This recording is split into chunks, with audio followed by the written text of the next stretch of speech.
में शहबाज मुनीर के खिलाफ बगावत। मुजफ्फराबाद से रावलकोट तक विरोध प्रदर्शन। पाक आर्मी ने दागे हैं गोले और कारतूस। नमस्कार, मैं हूं आपके साथ आयुषी गुप्ता। देखिए, पाकिस्तान के कब्जे वाले कश्मीर पीओके में आज दोपहर से शुरू हुए बंद और प्रदर्शन के बाद हालत लगातार तनावपूर्ण होते जा रहे हैं। रावलकोट, मुजफ्फराबाद, कोटली, भिम्बर, ददियाल, पालंदरी और सुदनूत समेत कई इलाकों में हजारों लोगों का हुजूम सड़कों पर उतर करके पाकिस्तानी हुकूमत और सेना के खिलाफ प्रदर्शन कर रहा है और अपनी आजादी के नारे भी लगा रहा है। रावलकोट में सुबह 11 बजे से बड़ी संख्या में लोगों ने सड़कों पर उतर करके विरोध प्रदर्शन शुरू कर दिया। पूरी मुख्य सड़क को जाम कर दिया गया है। भिम्बर से रावलकोट की ओर लोग बढ़ रहे। प्रदर्शनकारियों को रोकने के लिए पाकिस्तानी पुलिस, सेना और रेंजर्स ने फायरिंग की है। आंसू गैस के गोले छोड़े गए हैं।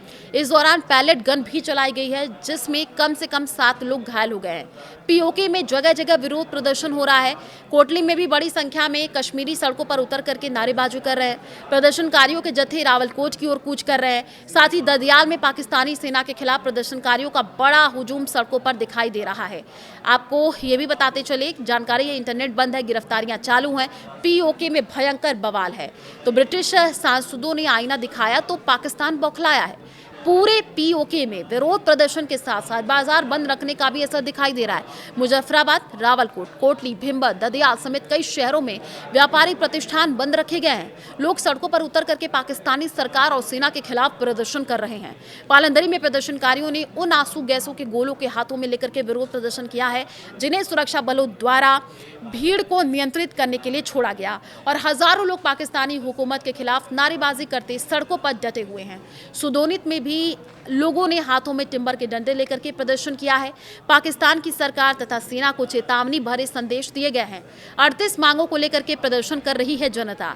मुजफ्फराबाद के नीलमपुर पर प्रदर्शनकारियों और पाकिस्तानी सुरक्षा बलों के बीच झड़पें शुरू हो गई हैं। गोलीबारी की भी तस्वीरें आ रही है, जिसके बाद इलाकों में तनाव बढ़ गया है और असल में पीओके की आवाम अपनी कुल 38 मांगों को लेकर के प्रदर्शन कर रही है, जिसमें सस्ती बिजली, आटा, चावल, दाल शामिल है। पीओके की जनता का ये कहना है कि पाकिस्तान ने मंगला डैम जैसे हाइड्रोइलेक्ट्रिक पावर प्रोजेक्ट पीओके में लगा रखे हैं, जो पाकिस्तान का हिस्सा नहीं है। ऐसे में जनता को कम दरों पर बिजली मुहैया करवाई जाए। तो पाकिस्तान ने कहा, फितना अल हिंदुस्तान तो भड़का भारत। शहबाज मुनीर के चेहरे से नोचा नकाब। कहा, इस्लाम के नाम पर क्या क्या आपको बताएंगे।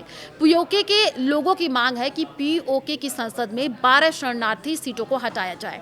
असल में पीओके की संसद में 12 सीटें कथित शरणार्थियों के लिए रिजर्व हैं, जो भारत के कश्मीर से पाकिस्तान के कश्मीर में आए थे और फिर इस समय पीओके की जगह पाकिस्तान के अलग अलग हिस्सों में रहते हैं। उनकी मांग है कि जो लोग पीओके में रहते हैं वो कैसे इन 12 सीटों के वोटर और सांसद बन सकते हैं।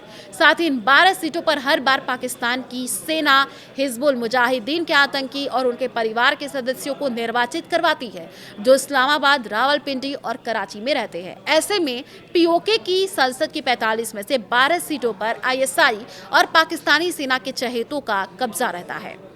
ये जब चाहते हैं तब 11 सदस्यों को तोड़ करके अपना प्रधानमंत्री पीओके में बनवा लेते हैं। मुनीर ने लाहौर के कसाई को भेजा पीओके। जी हाँ, पिछले साल से ही पीओके में पाकिस्तानी सेना आम लोगों का हक मांगने पर नरसंहार कर रही है, जिसका बड़ा कारण है ब्रिगेडियर फैक। जी हाँ, अयूब जो पीओके में आईएसआई का सेक्टर कमांडर है और जब से फैक अयूब पीओके आया है तब से ही पीओके में सेना ने भीषण नरसंहार शुरू किया है। पीओके पोस्टिंग से पहले ब्रिगेडियर फैक अयूब सेक्टर कमांडर पंजाब था। तब इसने लाहौर में नरसंहार किया था, जिस कारण इसका नाम लाहौर का कसाई पड़ा था। फिर आप देखिए, पिछले साल इसी कसाई अफसर को आसिम मालिक और आसिम मुनीर ने पीओके चलाने के लिए भेज दिया, जहां पर वो लगातार नरसंहार कर रहा है और 9 जून दोपहर 2 बजे तक 8 महीने में 57 आम लोगों को सेना की गोलियों से भुनवा चुका है। तो इस खबर पर हमारी नजर बनी रहेगी। आप क्या इसके बारे में सोचते हैं, कमेंट करके बता सकते हैं। नमस्कार।